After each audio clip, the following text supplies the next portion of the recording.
So I struggled choosing the topic that I wanted to talk to you about today. At first, I thought it would be important to talk about the power of youth, but then I decided to share my experience as a queer person living in Kosovo. And I hope that my story is going to prove to you that LGBTQ plus people are an equal part of the society, just like everybody else. With that being said, I want to introduce myself.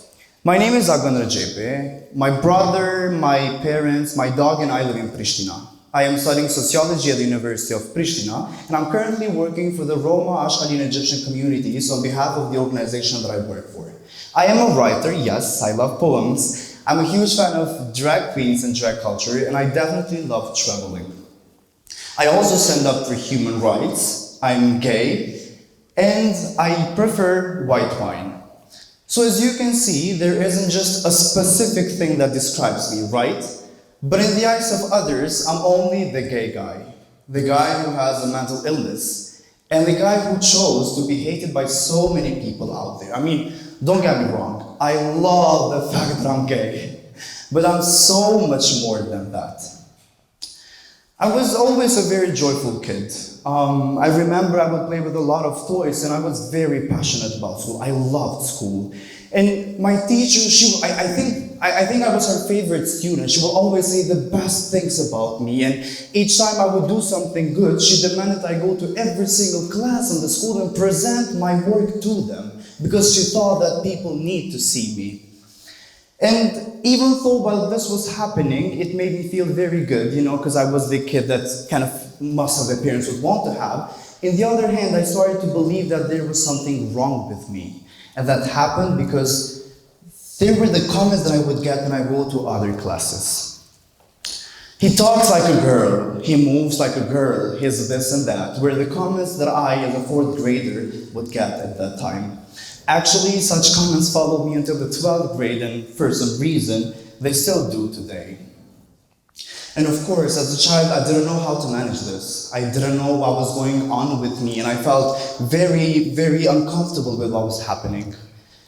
At that time, I couldn't name what was going on with me, and nor could I talk to any other person about this, and that happened for 2 main reasons. First, I was ashamed for getting such comments. I believed that looking this way or not being a boy enough, it was my fault. And then on the other hand, the second reason, I never was comfortable to talk about this with other people because we do not talk about mental health issues with our loved ones. I never, ever talked to my parents about the way I was feeling at that time and all the bullying that was happening at me at that time. And also, as I would grow, I kept getting such comments. I kept people telling me the same things and, people telling me that I look gay and that is wrong and that is disgusting and many, many, many bad things. And at that time, I remember that I would force myself to do more boyish things. For example, I would go out in the neighborhood and play soccer because I thought that, if I would start playing soccer, people wouldn't assume that I was gay and therefore I wouldn't get such comments that I was getting at that time. But on the other hand, people never stopped saying such things about me. Besides that, I used to be a very successful student, and my mom was always so proud of me. She would say that, I'm the child that every parent would want to have.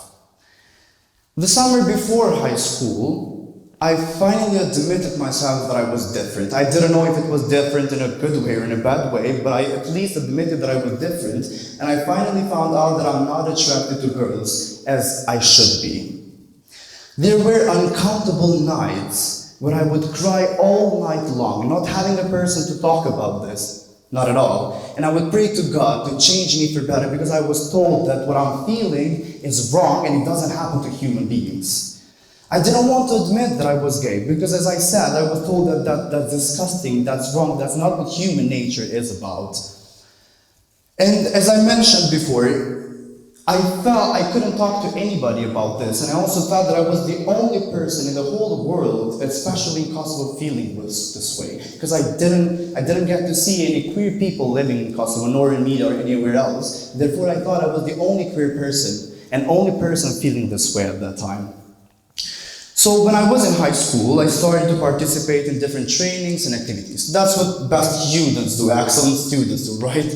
And then I remember in the 10th grade, I was elected as a representative in the student council in my school. Therefore, I kind of had to participate in different workshops. And actually, to be completely honest, such activities and trainings made me feel more comfortable and more confident with sharing my perspective with other people.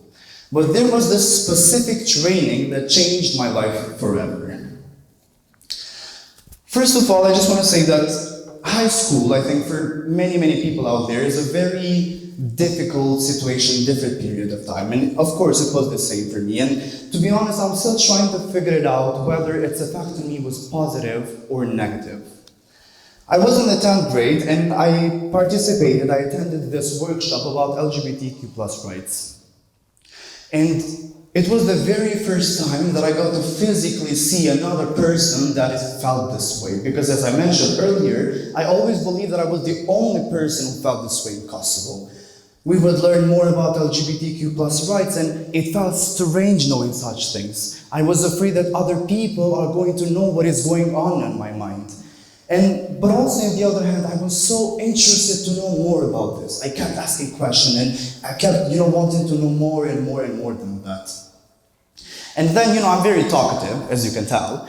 And then I would just, try to point out that it's good to love people for who they are and to accept people for who they are. I mean, I would tell this to other people, but actually, at that time, I didn't love nor accept myself for who I was.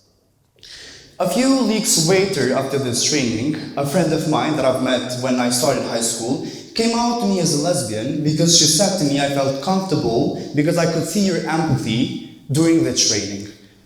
I was so proud of her, and I started to even get more connected with her because there was just some connection between us for some reason. And months later, I came out to her as bisexual because that's how I also came out to myself at that time. And she was very supporting and loving of me, obviously. She was also part of the LGBTQ plus community. But I was terrified to know that there's another person that knows the secret about me. Because, I fully admitted to myself that, okay, this might be it, you might be bisexual, but there's no chance you're going to tell other people about this. And I was terrified that another person knew the secret about me. So slowly, thanks to my friends, I started to get more engaged with the queer community. I would read more books about LGBTQ plus community. I would watch more documentaries. I would try to talk more to professionals about this. On my last year of high school, I was chosen as the president of student council in my school, and I also was a member of the board of Students' Council of Kosovo. Of Kosovo, yeah, right. And these two positions made me more, let's say, popular. I'm not trying to say that I'm famous, but made me more popular in my school and other high schools in Prishtina. I mean, people would recognize me as, oh, he's a president guy. He's the guy, who's part of the Student Council of Kosovo. And actually, the more known you are, the more people know you, more successful you are, you're more easily attacked. Walking down the hallways in my school was terrifying for me because I would always get many, many comments. I would have people come and, point out at me, laugh at me, and even ask me very stupid questions as why are you this way? Why are you behaving this way? And of course, such things have made me feel very insecure about myself. Even though this was a time when I started to be more comfortable with my own self and expressing myself in the way that I was, when I would get such feedback from other people, I started to feel even more secure than I used to before. By the end of high school, I started to get more engaged with queer activism. And I started to be also more comfortable with myself, and my classmates and I very often would have different conversations about the LGBTQ plus community. Even though I never fully came out to them, because I wasn't that confident, they always knew I was gay. Because I was vocal about LGBTQ plus rights and I was more expressive as a child. What do I mean with I was vocal about LGBTQ plus rights? As you're probably aware, in societies like ours, if you speak up for a specific group, people think that you're part of that group, right? I mean, I'm a feminist, and I advocate for women's rights, but I'm still a man. I'm still a cisgender man person. So in the last month of high school, I felt comfortable coming out to some classmates of mine, and obviously they were very supportive of me, and one of my closest friends said, I'm quoting her, I will need time to understand this because I don't have much information about the LGBTQ plus community. But I definitely will never stop loving you because I know who you are and I know how smart and adorable you are. So basically, as you can tell, my high school experience was a hate and love relationship between myself, but between myself and other people as well. I had the love and support of my classmates and other friends in my school, but on the other hand, I had so much hate going on. So after high school, I came out to myself as gay. No longer was I thinking of myself as bisexual, and I think that happened because I started to get more educated on these issues. Later on, I came out also to my parents. You know, it took us many discussions, many fights to prove to them that I'm still the guy they were always so proud of. And I can tell, you know, my parents having no prior information about the LGBTQ plus community and also being victims of this mentality of this society had troubles accepting their child as gay. But my brother, on the other hand, by the way, he was so supportive of me from the very beginning. Even at that time when I couldn't name what was going on with me, he was like, I know you're gay and that's just fine. Now, after 19 years and 2 months as a 20 years old, I stand in front of you as an openly gay guy. As an openly gay guy. Because I do have the support and the acceptance of people around me, of my parents, of my colleagues, and people who love me unconditionally. Now, with all the modesty, I've been quite successful for my age. I mean, I've been places, I've represented Kosovo in many other countries out there, and I also published my first book. And of course, it wasn't easy to do all of these things. So even though in the beginning I told you that my sexuality doesn't describe me, there were two main reasons that made me decide to talk to you about this specific topic. First, instead of describing all the good things that I do in my life, I wanted to share my story because I know that many people out there can relate to this. I know that there are many young people who feel this way and who they're not sure about what is happening with them. And to anyone who might be struggling right now, I just want to say that no matter how hard it is right now, I know that at some point you're going to have the happiness that you deserve, no matter their sexuality or gender identity.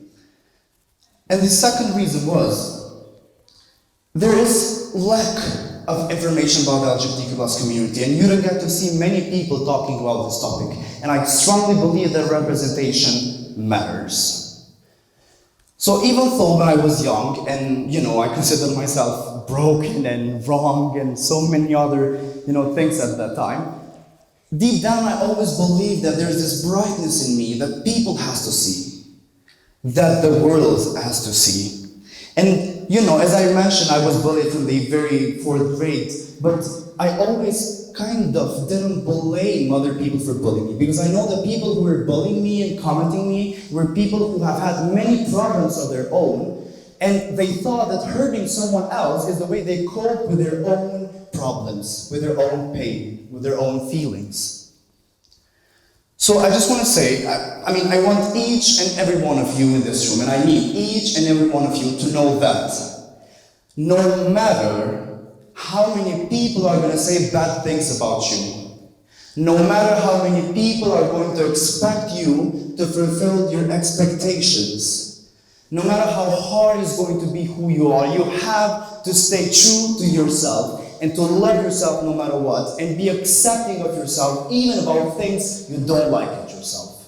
I'm not fully comfortable with my body. That doesn't mean I don't love myself and I don't love my body the way it is. And I want each and every one of you to keep believing that. And trust me, it hasn't been easy to come to this point. I have had people talking to me and commenting me and saying that I deserve to be killed and this and that. But guess what? They failed to make me insecure about myself. Can't you see all this kind of confidence right now that is happening to me? They failed to do this because I was strong and I stayed loyal to myself because I knew that there was nothing wrong with me. It took me a while to realize that, but at least now I know, and I hope that you are going to find yourself some very time soon. And also, I just want to say that it is easier said than done, I know. I'm aware of that. But if we start to try to analyze things at ourselves. And it's gonna be easier for us to accept those things. As I mentioned, I've struggled with my body, but it took me a while to analyze my body and to see why I'm feeling this way about my body. And I understand it's because of society. I want to kind of, end this speech with a quote by Boy George from Culture Club. You should never, ever look for acceptance. Take me as I am. That should be your motto. Thank you.